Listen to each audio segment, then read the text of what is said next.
Hola, hola. Hola, Hola, buenas tardes. ¿Cómo andan? muy bien, muy bien. Bueno. Acá tenemos al panelista y tenemos Hola, algunos invitados bien, Luis. Son todos de lujo, por supuesto, pero tenemos, ¿no es cierto?, algunos muy del área, como Daniel. Gracias. Bueno, lo tenemos a Federico y Augusto también, sí. Acá estamos, Vivi. Buenas tardes. Buenas tardes. A ver, Bueno, vamos a esperar un minutito que traten de entrar todos. A ver, yo les comento, yo en estas pero cuestiones virtuales soy bastante escuchando a nueva. alguien.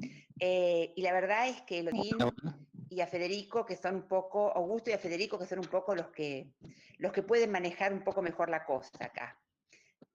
Así que bueno, esperemos que salga lo más bien. Les cuento, a ver, Daniel, que el próximo tenés que ser vos, sin duda. Una duda. Este es un seminario, ¿no es cierto?, es un seminario de grado, un seminario de la licenciatura en historia, que ya venimos dictando hace bastante tiempo, sobre historia agraria, historia regional, ¿no es cierto? Básicamente con la idea de empezar un poco a mirar los archivos locales que tienen material.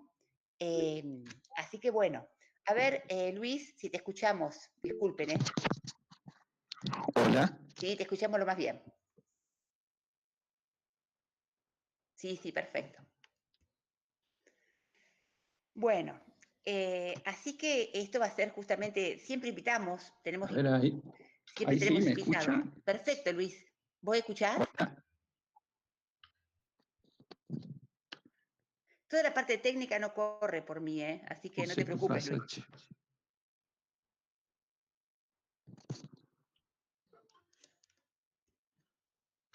Yo no estoy escuchando a nadie y no sé si a mí me escucha alguien.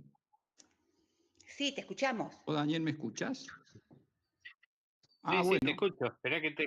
Bueno, yo Ah, lamentablemente no escucho nada. Pero, a ver, He pero a mí me revisado escuchaste. mi micrófono, está abierto, pero por alguna razón.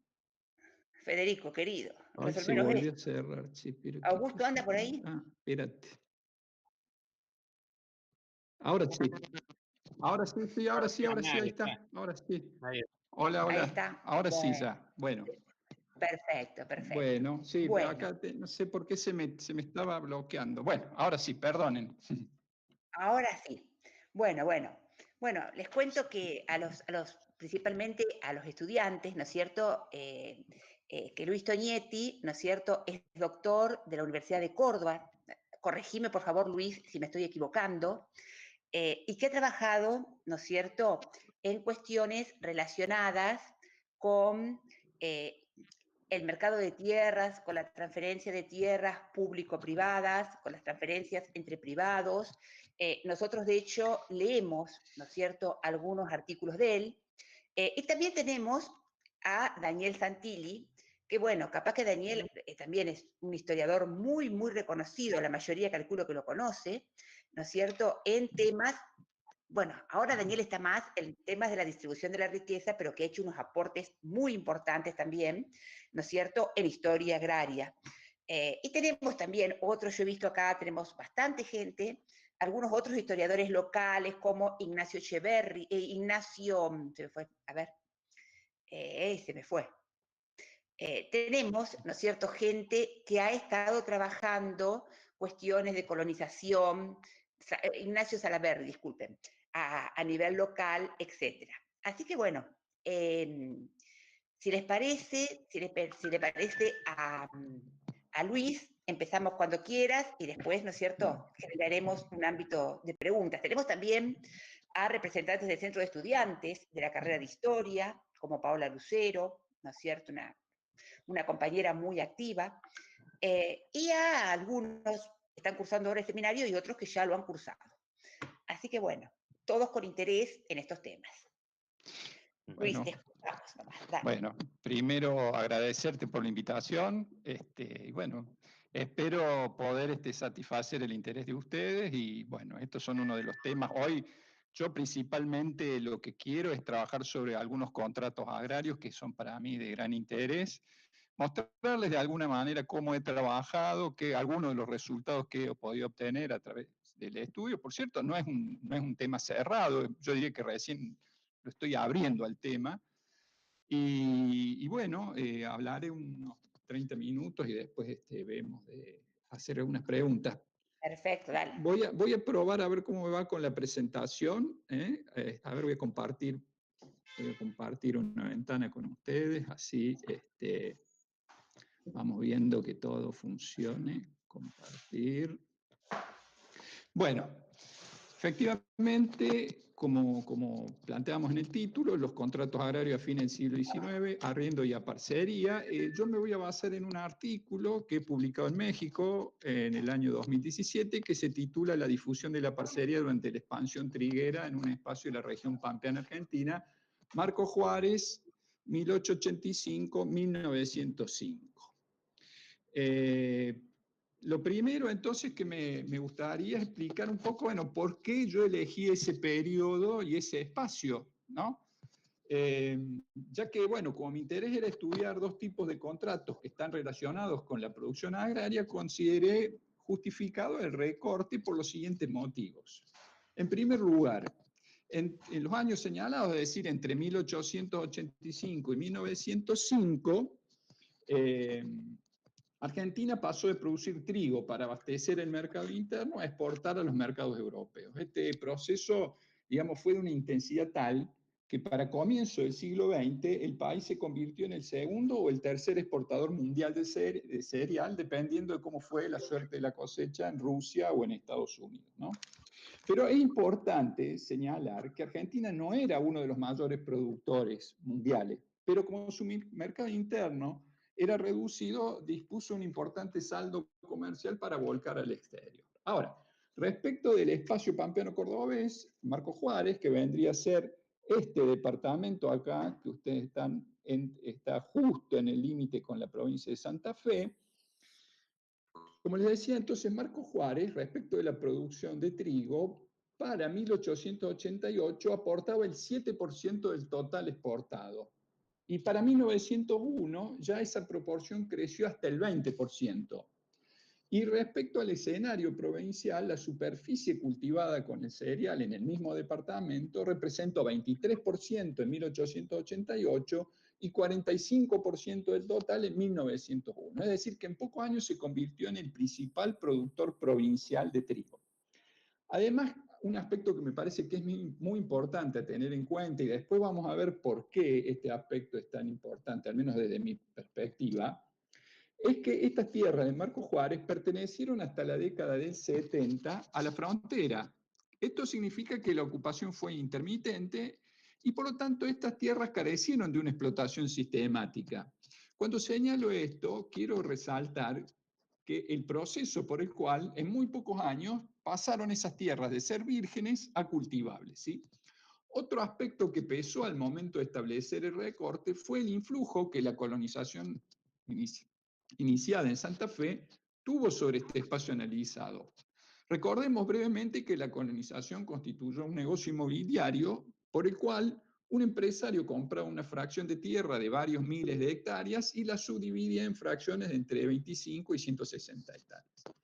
En un primer momento el objetivo fue la venta, ya sea de contado o en cuotas, pero luego se difundió el arriendo a la parcería, formas precarias de acceso a la tierra. En lo que a Marco Juárez atañe, para 1888 registraba 11 colonias con una superficie total que representaba el 20% del departamento. Conviene señalar que la superficie de todo el departamento Marco Juárez era de 1 millón de hectáreas, 1.107.000. Bueno, para 1905 las colonias existentes alcanzaban a 96 y cubrían el 70% de todo el territorio de Marco Juárez.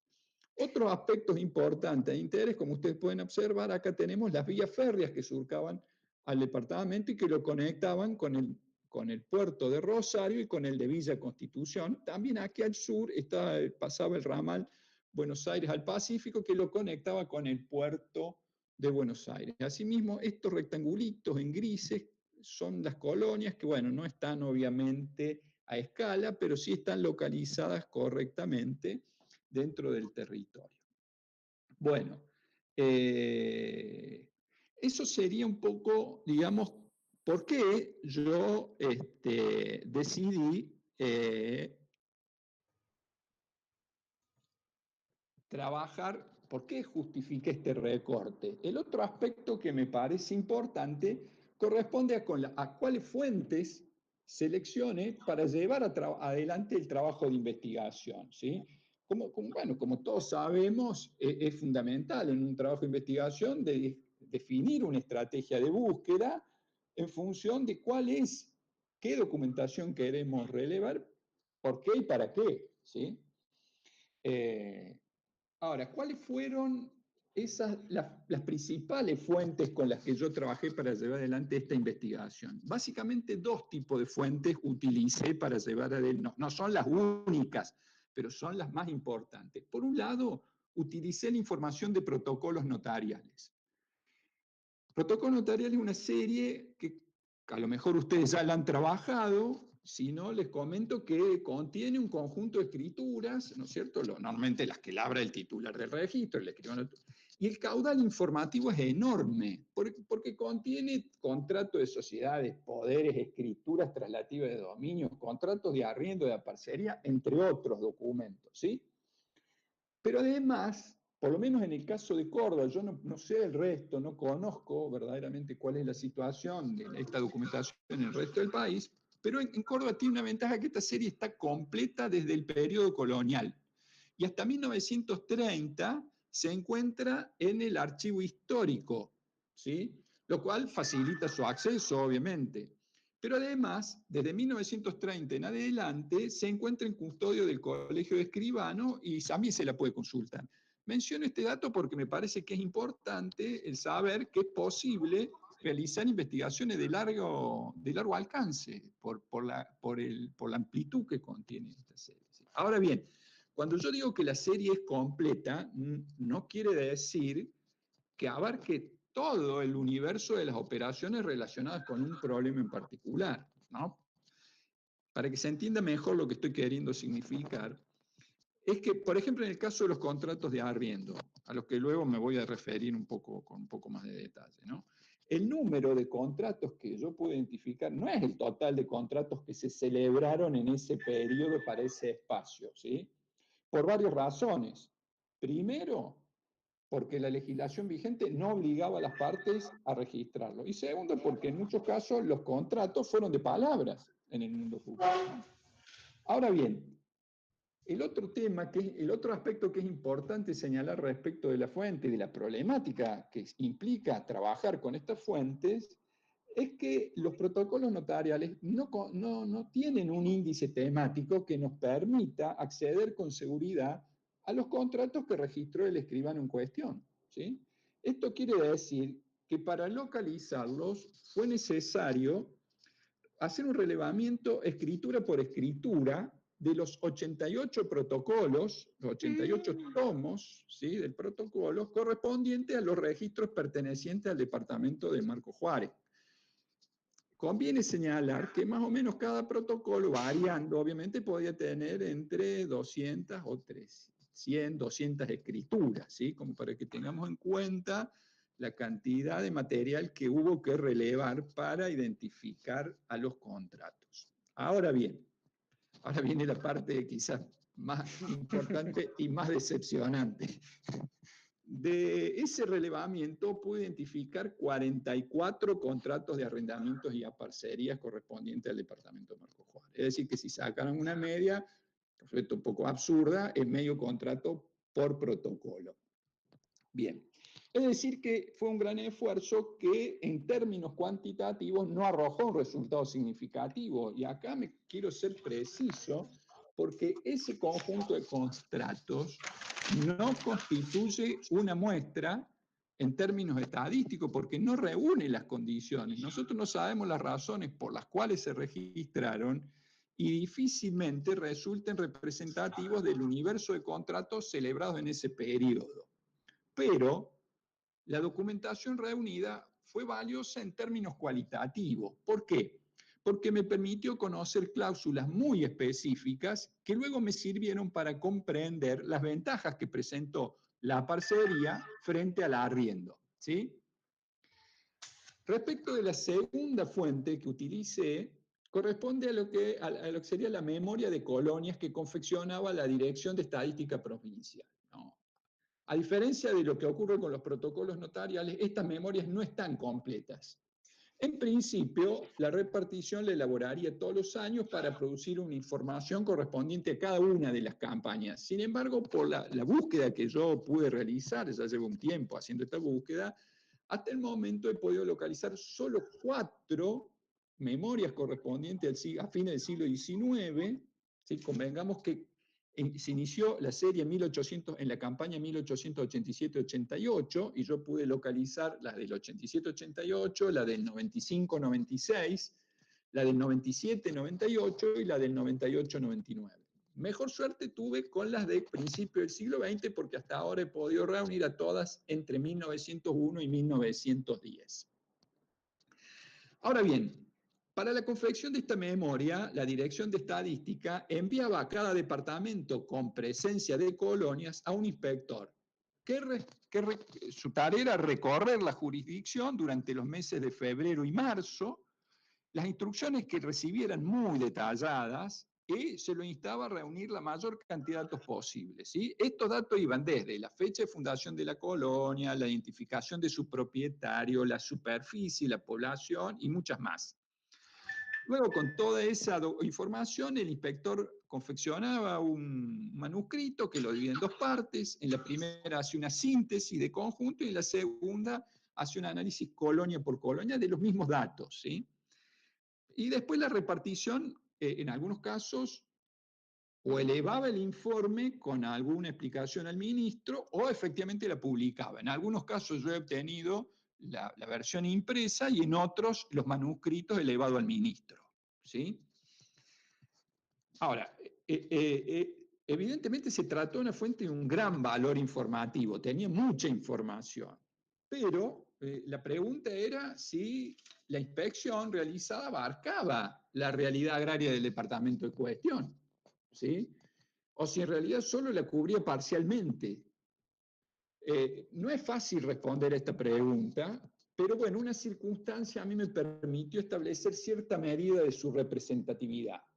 Como el informe correspondiente a la campaña 95-96 coincide con el año agrícola en el que se realizó el censo de 1895, entonces yo utilicé las cédulas del Censo Económico y Social para tratar de confrontar a ver qué tan representativa era la memoria. Vamos a ver una nueva, voy a compartir con ustedes pantalla para mostrarles cómo intenté enfrentar esta restricción.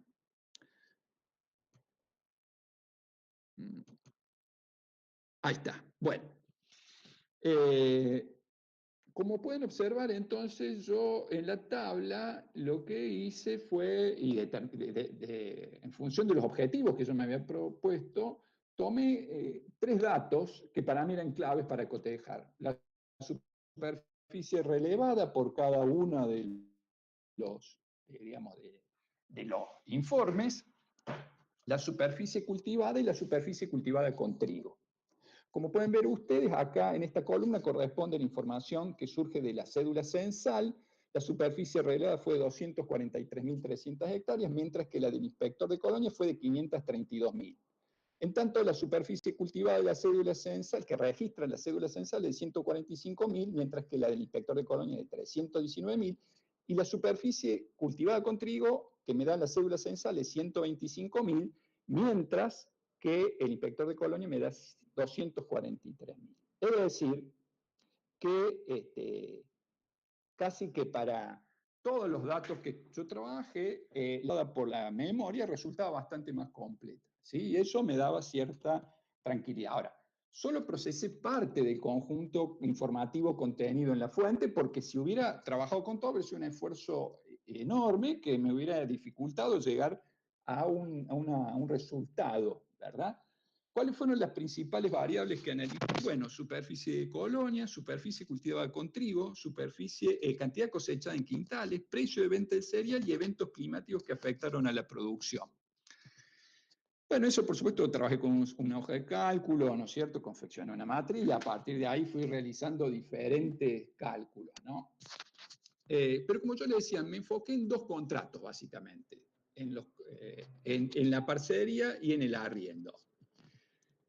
Con respecto a la parcelería en particular que me interesa, ¿no? Fundamentalmente, quiero señalar que en realidad esta es una forma contractual que ha sido muy estudiada por la literatura de historia económica a nivel internacional, aunque en nuestro país ha sido poco analizada.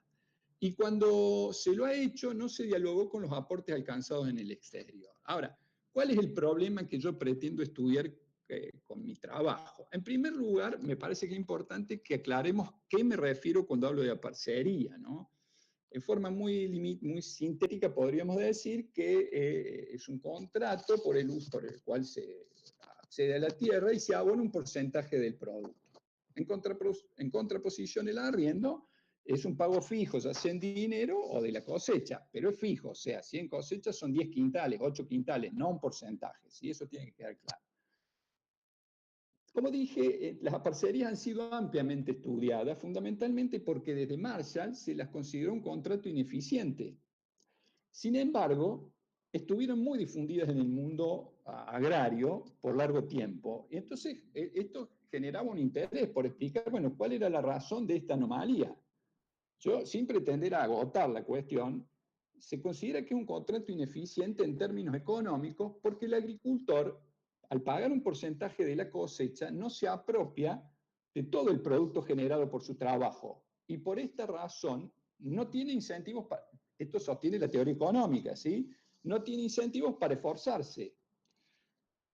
Digamos que la literatura, que es enorme, ha hecho aportes importantes, pero sería demasiado largo detenerme, sobre todo hablo de la literatura a nivel internacional. Ahora, ¿qué pasó dentro de la literatura de historia agraria argentina respecto de este contrato? En general, se lo ha calificado en términos como un contrato leonino, ¿sí? Que benefició fundamentalmente al terrateniente y que este impuso por su capacidad para controlar la tierra. Es decir, que no se tomó mucho en cuenta la crítica marshalliana ni los aportes posteriores. Yo diría que aún así, digo, y sin desconocer la asimetría que existe entre uno y otro actor, tres aspectos no son tenidos en cuenta en la perspectiva presente en la literatura local. Primero, que al terrateniente el contrato que más le convenía siempre era el de arriendo o renta fija, porque de este modo no veía afectada su parte por las variaciones de la cosecha, aspecto que analizaremos un poquito más adelante. Segundo, porque no da cuenta de por qué los colonos aceptaron un contrato así, porque no tenían ninguna sujeción que los obligara. Y el tercer aspecto, completamente descuidado, corresponde al impacto que tuvo la transformación de las tierras vírgenes, sobre todo cuando éstas se destinaron solo a la agricultura. Porque en el caso de Buenos Aires, recordemos que la agricultura surgió un poco subordinada a la necesidad de la ganadería, sobre todo la ganadería refinada, ¿sí? Bien. Ahora, ¿qué arrojan los datos que yo he podido reunir hasta acá entre las fuentes? Primero, que hasta 1890, hasta mediados, perdón, de la década de 1890, del conjunto de colonias relevadas, el 33% entregó su tierra a los colonos por medio del arriendo. El 13% lo hizo combinando arriendo y aparcamiento, utilizaba la parcería, 30% vendía y 18% no pudo determinar cuál fue la forma de entrega de la tierra. En 1897, o sea, 2 años después, 13% de las colonias utilizó el arriendo, 23% combinó al arriendo con las aparcerías, 20% recurría a las aparcerías, 30% seguía vendiendo y sobre el 6% restante no pudo determinar el aspecto de interés. Pero ya para fines del siglo XIX, ya no había colonias que solo dieran en arriendo. el 17% combinaba arriendo y aparcería, el 44% solo utilizaba la parcería, el 30% seguía vendiendo su tierra y del 9% no pude determinar cómo se daba el proceso de transferencia de la tierra. Ahora, la pregunta entonces es, ¿por qué se produjo ese cambio del tipo de contrato en este periodo? En principio, el argumento que yo sostengo en el artículo, que ustedes se lo puedo pasar a Viviana para que ustedes lo lean tranquilamente, es que un ciclo climático adverso que ocurrió entre 1894 y 1896 impuso esa transformación. Este argumento parece más razonable cuando uno lo piensa desde la perspectiva del colono o agricultor. ¿Por qué? Porque 2 o 3 malas cosechas bajo un contrato de renta fija implicarían un endeudamiento de tal magnitud que podría llevarlo a abandonar la actividad, ¿sí? Pero en cambio para el terrateniente seguía siendo su mejor opción el arriendo, porque no veía afectada su renta, ¿sí?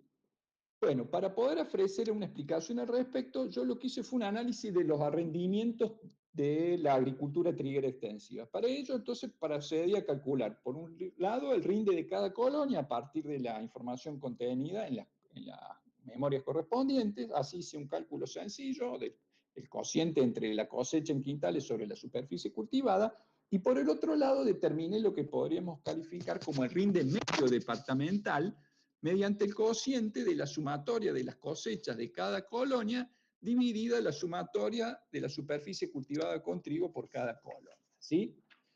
Los dos tipos de rinde me permiten practicar diferentes análisis.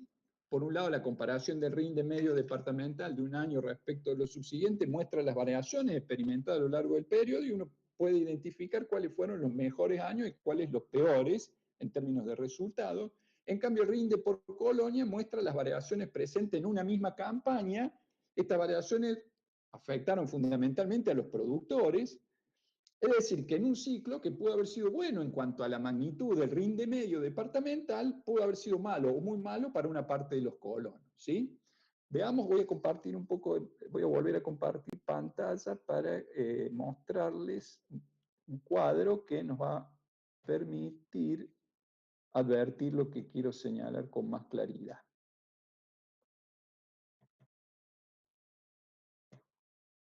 Bueno, acá ustedes entonces están pudiendo observar ese cuadro que es parcial. Quiero decir que yo este cuadro original, el que está en la publicación, se confeccionó con los valores correspondientes a 8 campañas y a 48 colonias. De ese modo obtuve un cuadro con 379 rindes, el cual lo muestro solo parcialmente, ¿sí? Bueno, por razones obvias, ¿no? Y sin hacer un análisis muy detenido, lo que quiero revisar algunas campañas. Por ejemplo, veamos la campaña de 1898-99. Acá ustedes tienen el mayor, si comparamos, esta primera fila representa el rinde departamental, ¿no? El rinde medio departamental. Bueno, en la campaña 1898-99 nos da el rinde más alto, 14 quintales por hectárea, ¿sí? Sin embargo, en ese mismo ciclo se produjeron variaciones extremas que van desde un máximo, no sé si se alcanza a ver, que está abajo acá en la pantalla, de 18 y un mínimo de 0. ¿Sí? En cambio, si miramos el segundo año, la segunda campaña con el mejor rinde departamental, que es de la de 1902-1903, nos da un rinde de 12 quintales, 13, el segundo mejor año. Pero si nosotros revisamos el conjunto, vemos que sigue habiendo variaciones, pero los valores no son tan extremos. Es decir, que en este año los rendimientos fueron buenos casi para la mayoría de los colonos. Más adelante vamos a ver a qué atribuimos estas variaciones y estos cambios a lo largo del tiempo. Pero hay otras observaciones importantes que surgen del mismo cuadro. Primero, en varias colonias se obtuvieron rindes, estas que están resaltadas con amarillo, ¿no? Se obtuvieron rindes que fueron iguales o inferiores al costo, para cubrir el costo de laboreo y siembra, que era de 3 quintales por hectárea. Segundo, 30 de las 48 colonias obtuvieron rendimientos entre 0 y 5 quintales en alguna de las campañas abarcadas por este estudio. Es decir, que los malos o muy malos resultados no fueron excepcionales. Tercero, 23 de las 48 colonias, en 23 de las 48 colonias, las variaciones entre los menores y los mayores rinden fluctuaron entre 10 o más quintales por hectárea. Me parece entonces que el análisis de los rindes permite advertir que el estudio de la variabilidad es mucho más adecuado y conveniente para aproximarnos al comportamiento y a la toma de decisión por parte de los productores, aunque la mayoría de los estudios ha puesto mucho más el énfasis en los promedios. Pero los datos nos revelan una realidad muy distinta, dado que el análisis de los promedios pueden encubrir realidades muy adversas para los productores, ¿sí? Bueno, por cierto que no todo el mundo dispone de una fuente que aporte la información que yo he podido trabajar. Ahora veamos este otro gráfico, que, digamos, acá están todas las colonias con sus rendimientos, ¿sí? Acá no hay recorte, digamos, podemos visualizar de otra manera la dispersión, ¿sí? Si ustedes se fijan y cotejamos, a ver, estas 3 primeras campañas con estas 5 últimas, vemos que la dispersión es mucho mayor. Fíjense acá, esta que yo estoy marcando acá, es la de la campaña 98-99, que tiene un máximo de 20 y un mínimo de 0, ¿sí? Acá, en cambio, podemos ver de qué manera esa dispersión que sigue existiendo, pero a medida que nos vamos aproximando a los años dentro del siglo XX, vemos que esa dispersión no es tan, sigue existiendo, insisto, pero no es tan marcada, no es tan extrema como la que se observa en los primeros años. ¿Cuál sería la razón de esa diferencia en la variabilidad? O al menos, ¿cuál es la explicación a la que yo relaciono, o el argumento por el cual esa dispersión se fue reduciendo con el paso del año? Básicamente, lo que señalo es que como avanzó el proceso, que esto respondió al avance del proceso de puesta en producción del suelo, o en otros términos, que la proporción de las tierras vírgenes sobre las cultivables se redujo. Es decir, que la variabilidad observada, que hemos observado a través del cuadro y de este gráfico, no solo dependió de condiciones climáticas y ambientales, sino también del propio proceso de roturación del suelo, un aspecto que, como yo señalé con anterioridad, ha sido poco tomado en cuenta por la literatura, ¿sí? Bien. Para cerrar ya y dar la posibilidad de que podamos establecer más un ida y vuelta, me gustaría señalar algunos puntos centrales que yo diría a modo casi de conclusión respecto de mi trabajo sobre la problemática de los contratos. Bueno, respecto de las distintas posibilidades que se presentaban en los contratos para el terrateniente, digamos que recurrir a un contrato salarial era una muy mala opción para el terrateniente. Las grandes fluctuaciones de la producción lo exponían a enfrentar pérdidas significativas, sobre todo en los años en que los rendimientos estuvo por debajo del costo de roturación y de labrado, y de siembra, perdón. En cambio, el contrato de renta fija o arriendo resultó el más ventajoso para el propietario, pues no lo exponía a las consecuencias de la variabilidad de la cosecha. El principal problema es que ofreció una solución parcial a la necesidad de expandir el proceso de transformación del suelo, avanzar, o sea, de convertir la tierra virgen en tierra cultivable. Avanzar en ese proceso era fundamental para el terrateniente porque así valorizaba sus tierras al convertirlas en cultivables, ¿sí? Pero bajo esa forma contractual, es decir, la del contrato a renta fija, los colonos corrían con todo el riesgo.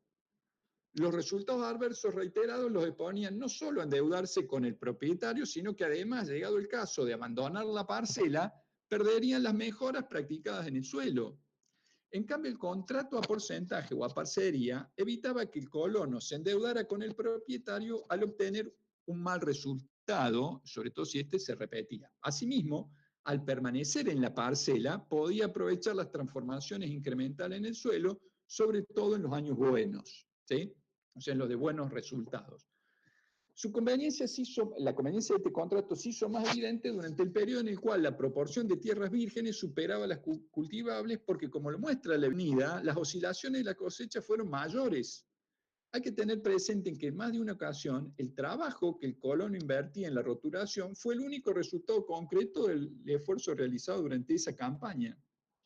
De todos modos, la parcería se difundió cuando el ciclo climático adverso expuso en toda su magnitud el problema para ambas partes, y en particular para el terrateniente, por las consecuencias que tuvo el proceso de roturación de la tierra aún virgen y para que no se perdieran las mejoras que ya se habían practicado sobre el suelo. Bueno, yo con esto, de alguna manera, les voy a dar lugar para que podamos conversar un poco sobre lo que acabo de presentar, digamos, ¿no?